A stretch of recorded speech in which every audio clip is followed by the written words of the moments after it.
ขอโอกาสกราบเรียนถามค่ะช่วยแปลให้ด้วยนะพี่ครับเพราะอะไรทั้งอาจารย์ทั้งสองท่านน่ะถึงเปิดใจแล้วศรัทธาได้เลยในขณะที่หลายๆท่านน่ะก็ฟังซ้ำๆแต่กลับยังเชื่อฟังเสียงในความคิดตัวเองอ่ะคือทำไมเหมือนกับเขาแบบว่าไม่ได้ฟังเสียงในความคิดตัวเองแต่เขากลับเปิดใจที่จะรับกระแสขึ้นจากองค์หลวงตา Her question is about what is happened in your heart that made you open your mind because most of the people here it's still using hate using the reason why the cause of anything think and thinking keyboard but how can you just feel it how can you just make it so easy that open your heart and accept everything that come into your heart because for most of the people here it's still like trying and trying more and more but it's make you easy right yeah how can it flow from the Buddha to Luang Ta and then flow is to you and then you let it flow to all the people to all the spirit to everybody every mind every soul in the universe this is what Luang Ta say that this is what you are doing I think Luang Ta should answer the question I don't know myself เขาบอกหลวงตาควรจะเป็นคนตอบคำถามนี้มากกว่า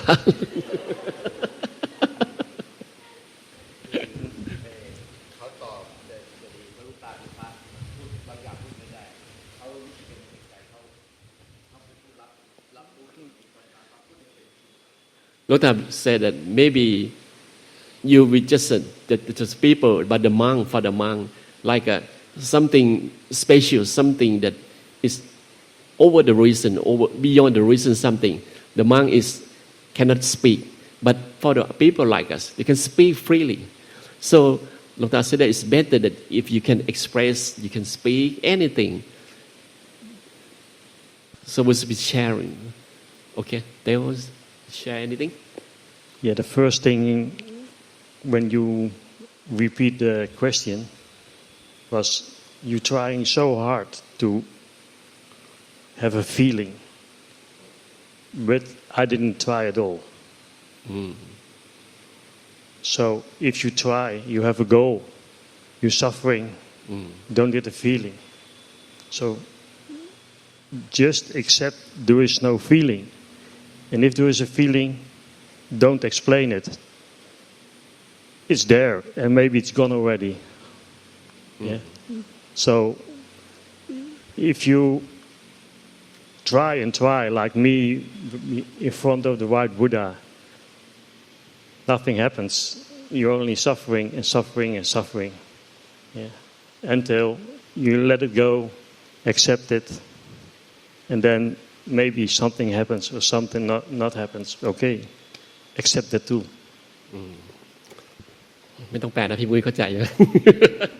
คือเขาบอกว่ายิ่งเราพยายามเท่าไหร่เนี่ยมีแต่ความพยายามเท่าไหร่เนี่ยมีแต่ความทุกข์เท่านั้นที่จะเกิดขึ้นมันไม่ได้คำตอบหรอกนะเพราะมันไม่ใช่ได้แล้วคำตอบจากความพยายามเขาบอกว่าสิ่งที่เขาทำก็คือเขา accept ก็คือเขายอมรับและปล่อยให้มันเป็นไปถึงแม้มันจะมีความรู้สึกอะไรก็ตามเกิดขึ้นเนี่ยมันไม่สามารถทำอะไรได้นอกจากยอมรับและปล่อยให้มันเป็นไปเรายิ่งปล่อยวางยอมรับแล้วก็ปล่อยวางยอมรับแล้วก็ปล่อยวางไปเพราะฉะนั้นไม่ว่าจะทำอะไรจะพยายามแค่ไหนก็ตามเหมือนเขาบอกตอนแรกที่เขานั่งอยู่หน้าพุทธเจ้าองค์ขาวเนี่ยเขาก็พยายามมันไม่ได้รับคำตอบอะไรเลยไม่มีประโยชน์อะไรเลยเพราะฉะนั้นสิ่งที่เขาเรียนรู้ก็คือว่ายอมรับและปล่อยวางแค่นั้นเองครับจะสุขจะทุกข์จะถูกใจไม่ถูกใจยังไงก็ยอมรับตามความเป็นจริงแล้วก็ปล่อยวางไปครับ Yes, meeting Luang Ta has opened my eyes to many beautiful things and teachings of Buddha. I had been going to Buddhist monasteries for many years, but the way that he is able to teach and the compassion and loving kindness from him, I think this is a special gift that everyone that can share it is very lucky, very fortunate, and his teachings from the Buddha, it's obvious how it's coming through him to everyone as something special to help them in their life and teach them useful and good knowledge and loving kindness. เขารู้สึกเขาสัมผัสได้จากสิ่งที่หลวงตามอบให้อ่ะค่ะก็คือแบบรู้สึกว่ามันมีการผ่านพลังงานขึ้นความรักความเมตตามอบให้แบบนั้นค่ะเขาก็เลยเปิดหัวใจค่ะ yes เขาบอกว่ามันไม่ใช่เขาแต่ว่าเป็นหลวงตาที่เปิดตาและเปิดใจเขาค่ะในฐานะที่เตโอและปรินดาเนี่ย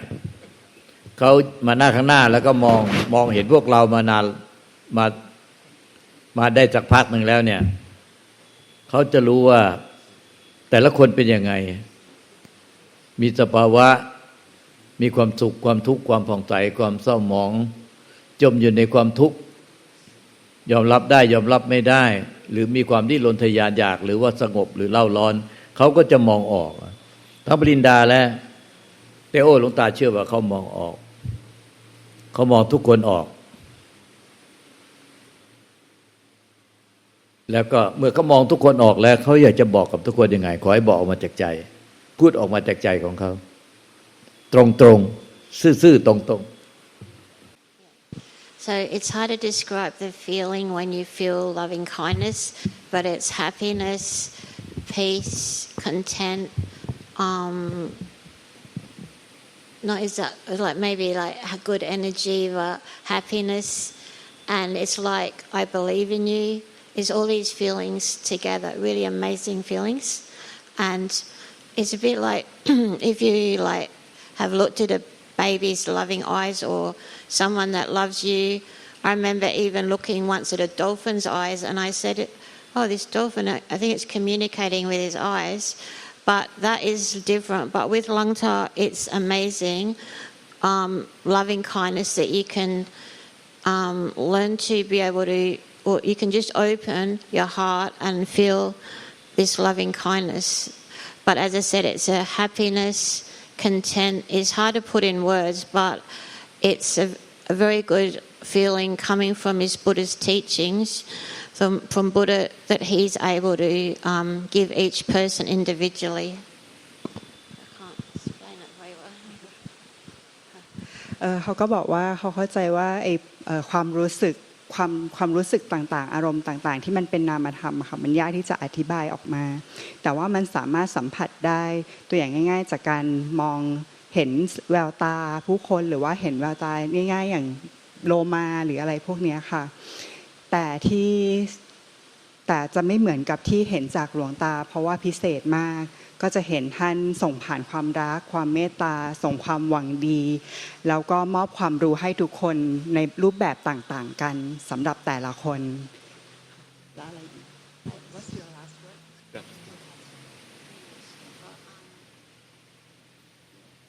I just wanted to say one other thing. We were asking Lungta to come to our countries, and I said, please can you come to Australia? And what did you say? So I said, but first again to Holland. So then we said maybe round the world trip. Yeah. You said okay. So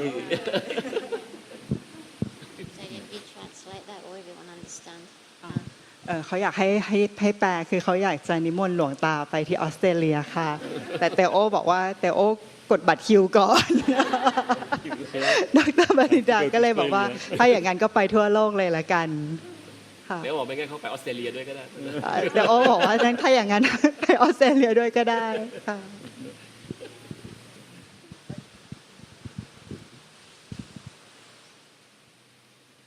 In this morning and the days before, Lungta was teaching me about Buddhism. And I found out my way of teaching is quite direct, quite fast. I don't go like the Thai way. I just tell you what I feel. There are some people over here, they're still suffering. Maybe you don't know it, but a few people, they know. But we are here for a reason. You're not here because you think you choose to be here, but something placed you over here for a reason. To learn, only to learn. So we can learn from each other. I can learn from you, you can learn from me. But we have to connect. Maybe by voice, maybe by feeling. Yeah, maybe first by voice and then by feeling, or whatever. So I invite you to communicate. To what? To communicate. Okay. And I just wanted to say, when you look in Lung Te's eyes and his smile, think what you feel and whether you feel something from his heart as well, teaching the Buddhist teachings. He teaches of all the important areas of how to handle suffering, impermanence, and all the other teachings. But when you look in his eyes, think what you feel in your heart. When you look at his smile, and when you're near him, what do you feel? Because he's teaching Buddha and he's getting it to each person. This is what I see, and I can feel it. And it makes people very happy when they can look in his eyes and his smile and feel the loving kindness from his heart. Yeah. เดี๋ยวเทโอเขาบอกว่าจริงๆลักษณะของเขาเวลาที่เขาจะบอกใครเกี่ยวกับเรื่องธรรมะเนี่ยมันจะตรงเขาจะบอกตรงๆเลยอะไรอย่างเงี้ยเขารู้สึกยังไงเขาจะพูดไปตรงๆอะไรเงี้ยคือเขาฝรั่งที่ไม่ชอบแบบเขาเรียกไทเวย์คือว่าพูดอ้อมคอมพวกนี้เขาจะไม่อ้อมคอมเขาจะยิงไปตรงๆเลยเพราะว่าเขาก็รู้สึกว่าในการมาเรียนที่นี่เนี่ยก็คือทุกๆคนเนี่ยเขาบอกว่าไม่ใช่ว่าการที่เรามาที่นี่ไม่ใช่เพราะว่าเราเลือกมาเองนะจริงๆแล้วมีบางสิ่งบางอย่างเนี่ยเลือกเรามาที่นี่เลือกเราให้เรามาที่นี่เพื่อที่จะมาเรียนรู้จากหลวงตาเพราะฉะนั้นสิ่งที่เรามาเรียนกันที่นี่เนี่ยมันก็ไม่ใช่ว่าเราแค่เรียนจากหลวงตาจากเขาจากอะไรเขาก็เรียนจากทุกคนเหมือนกันมันเหมือนต่างคนต่างก็เรียนรู้ซึ่งกันและกันเพราะฉะนั้นคือทุกท่านก็มาแชร์เขาก็มาแชร์อะไรอย่างเงี้ยเขาก็ได้เรียนรู้เหมือนกันส่วนเบรนด้าเขาก็ส่วนใหญ่ที่เท่าที่ผมฟังจากเขาก็คือว่าการเรียนรู้ของเขาเนี่ยมันไม่ได้เกิดจากการเข้าใจหรือฟังธรรมอะไรมากมายเลยเขาแค่มองไปที่สายตาหลวงตาและเห็นรอยยิ้มหลวงตาเนี่ยเขาก็รู้เขาก็สัมผัสที่ใจได้เลยว่ามันเป็นความรักและความเมตตามันมีกระแสแห่งความรักและความเมตตาซึ่งออกมาจากหลวงตาอยู่ตลอดเวลาแล้วเขาก็สัมผัสได้ว่าหลวงตาเนี่ยมีแต่ความรักและความเมตตาให้กับทุกๆคนเพราะฉะนั้นสิ่งนี้เขาคิดว่านี่คือสิ่งที่เขาสัมผัสแล้วก็มันเป็นสิ่งที่เขาเรียกว่ามันทำให้อยู่ในใจเขาเนี่ยแล้วก็เรียนรู้ไปเลยจากใจเขาตรงๆด้วยความรักและความเมตตาเขาบอกเขาไม่ได้ทำอะไรเลยแค่มองเห็นสายตากับรอยยิ้มของหลวงตาแค่นี้เอง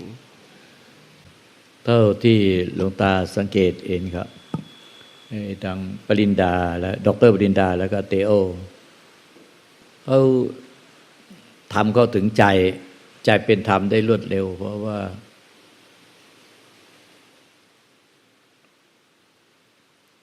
เขา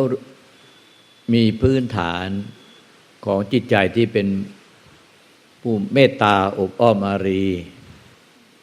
เป็นผู้มีเมตตาอบอ้อมอารีและเป็นผู้ให้ตัวนี้สำคัญมากถึงทำให้เขาทำจึงไหลเข้าสู่ใจเขารวดเร็วเพียงแค่ในใจเขารู้สึก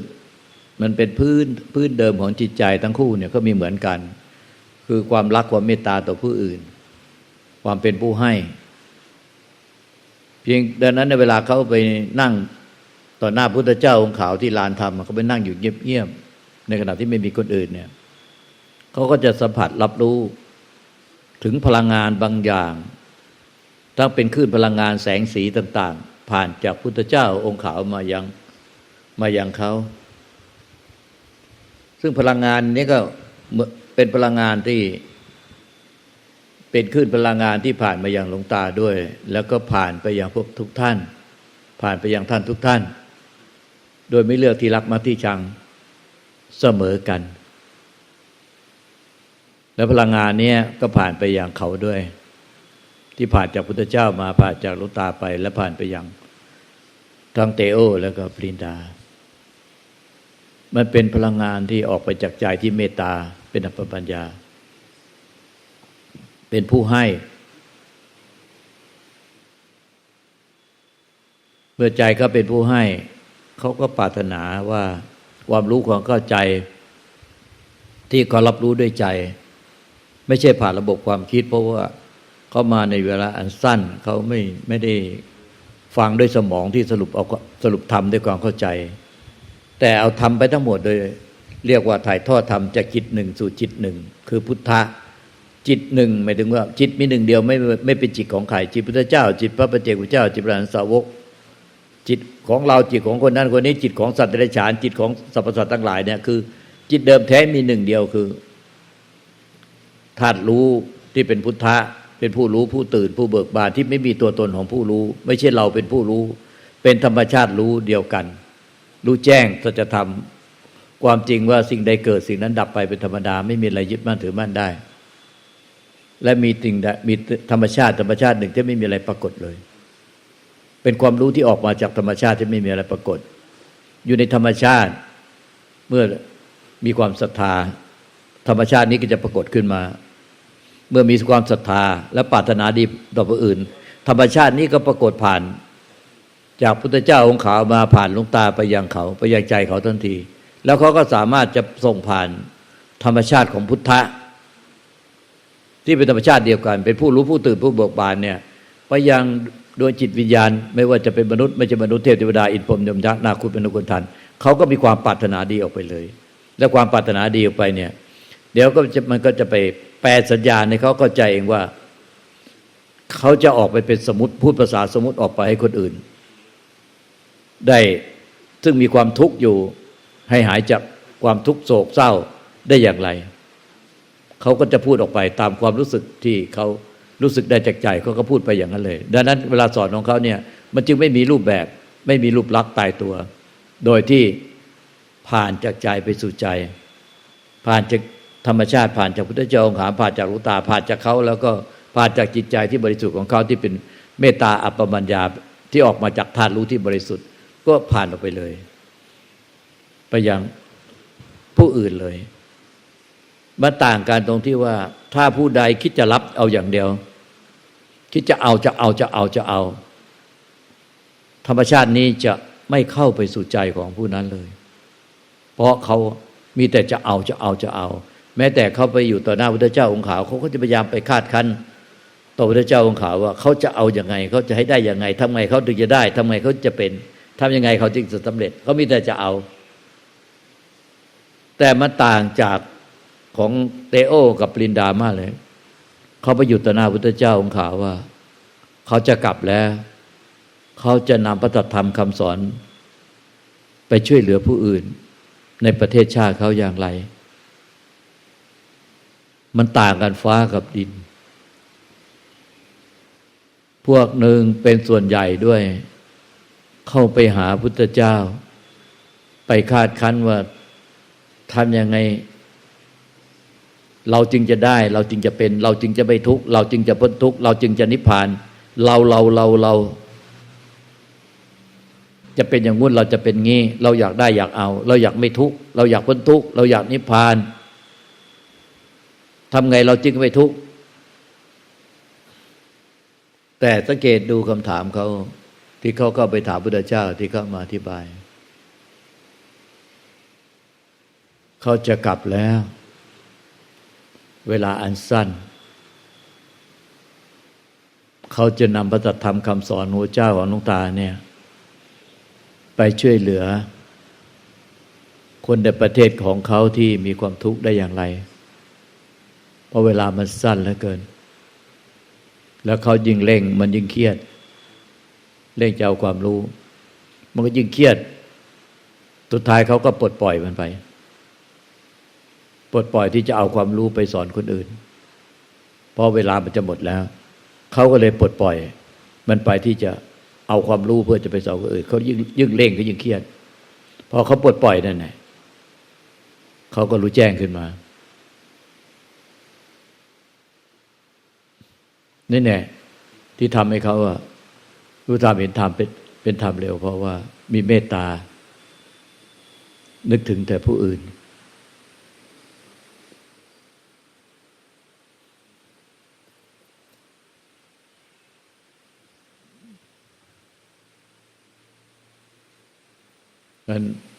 มันต่างกันแล้วสำหรับคนที่นึกถึงผู้อื่นกับนึกถึงแต่ตัวเองมันคับแคบพุทธเจ้าตรัสว่าผู้ใดคับแคบก็ย่อมคับแคบทั้งในชาตินี้น้อยอาภัพอับวาสนาตกต่ำทั้งในชาตินี้แม้จะมีเงินทองร่ำรวยแต่สุดท้ายก็ตายอย่างเดียวดายไม่มีใครดูแลทุกคนก็หนีจากไปแล้วก็ไปทุกข์ยากลำบากคับแคบในชาติต่อๆไปเพราะคับแคบแต่เขาทั้งสอนทั้งเตโอและเปรดามีพื้นฐานจิตใจที่ดีงามเป็นผู้ให้เมตตาอัปปมัญญาทั้งมนุษย์ไม่ใช่มนุษย์เทพเทวดาอินพรหมยมดะนาคุนกุฏันสรรพสัตว์ปรารถนาให้พ้นทุกข์เป็นผู้ให้จิตใจกว้างขวางเขาก็กว้างขวางจิตใจกว้างขวางเปิดเขาก็เปิดรับหมดไม่มีเงื่อนไขธรรมก็ไหลเข้าสู่ใจเพื่อให้เขาไปเป็นผู้ชี้ธรรมสอนธรรมอย่างรวดเร็วถ้าเปรียบเทียบสมมุติที่พูดกันก็คือเหมือนกับเขาก็ได้รับการซึ่งเขาก็ไม่รู้อะไรแต่เขาก็ได้รับการถูกเลือกจากใครก็ไม่รู้จากธรรมชาติใดก็ไม่รู้จากพุทธะที่เข้ามาสู่ใจเขาก็เป็นพุทธะและส่งต่อความเป็นพุทธะผู้รู้ผู้ตื่นผู้เบิกบานไปยังสรรพสัตว์ทั้งหลายให้เป็นพุทธะเดียวกันคือเป็นผู้รู้ผู้ตื่นผู้เบิกบานเหมือนกันเป็นรู้ธรรมเดียวกันรู้สัจธรรมเดียวกันคืออนิจจังทุกขังอนัตตาไม่มีอะไรเลยที่ยึดมั่นถือมั่นได้แม้จะคุณอยากจะหวยหาความสุขอยากจะฮุบมันไว้อยากจะยึดมันไว้ให้เป็นความสุขที่ทุกข์ไม่มีแต่สุดท้ายความสุขนั้นก็ต้องจากคุณไปแต่เมื่อถึงคราวเวลาทุกข์อยากจะดิ้นรนผลักไสในเมื่อมันยังไม่ถึงเวลาจะจากไปคุณดิ้นรนผลักไสยอมรับมันไม่ได้คุณก็มีแต่ความทุกข์แต่เสร็จแล้วคุณเผลอๆมันก็หายไปสุขหรือทุกข์ก็เป็นของไม่เที่ยงไม่สามารถยึดถือเอาไว้ได้เขาเลยเข้าใจธรรมชาติว่าไม่ว่าสุขหรือทุกข์ผ่องใสเศร้าหมองไม่ว่าเรื่องดีหรือเรื่องร้ายทุกอย่างผ่านมาแล้วก็ผ่านไปเพียงแค่รับรู้และยอมรับตามความเป็นจริงแล้วก็ปล่อยเขาผ่านไปอย่างที่เขาเป็นมันจะมีฝ่ายเสียงของเขาคือ feed the flow feed the flow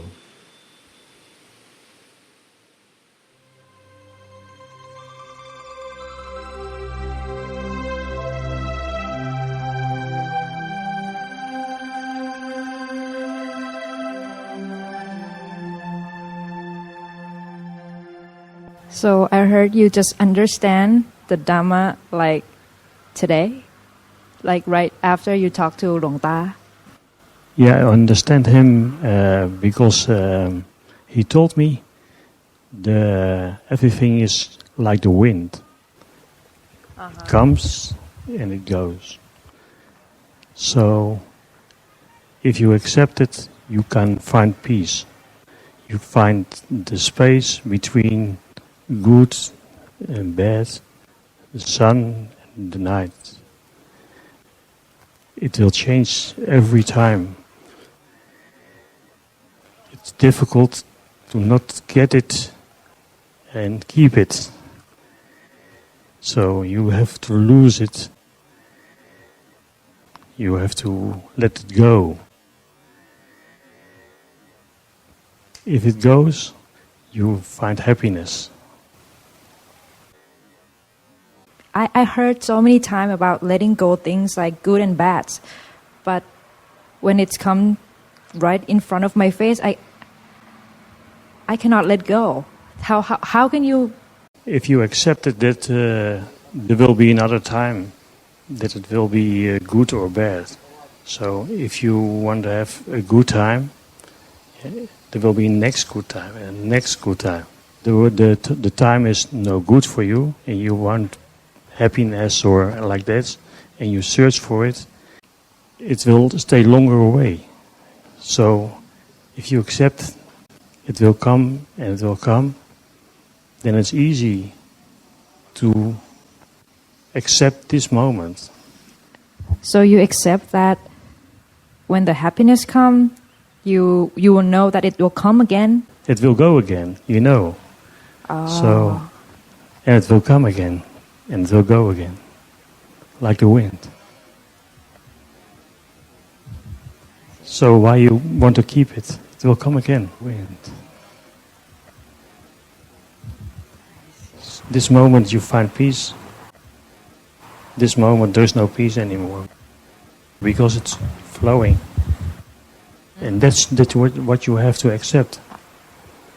But you want to find peace and you keep it. Oh, I lost it. But it will come again. If you try too much,